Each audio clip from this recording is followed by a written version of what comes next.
Sorpreso alla guida di un potente scooter con una patente falsa. Si tratta di un 32enne di origini marocchine che era già stato arrestato ad aprile per detenzione di cocaina a fini di spaccio, mentre imboccava il casello autostradale sempre a bordo dello stesso motociclo.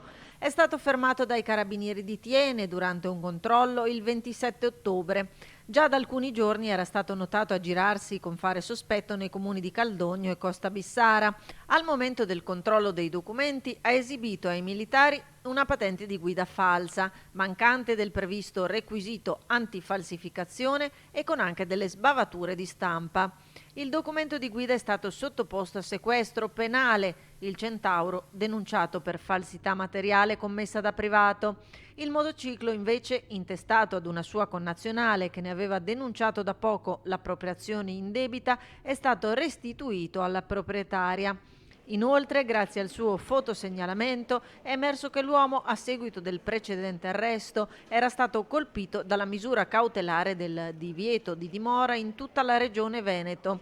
Per questo motivo è stato segnalato al Tribunale di Vicenza che aveva disposto la precedente misura cautelare.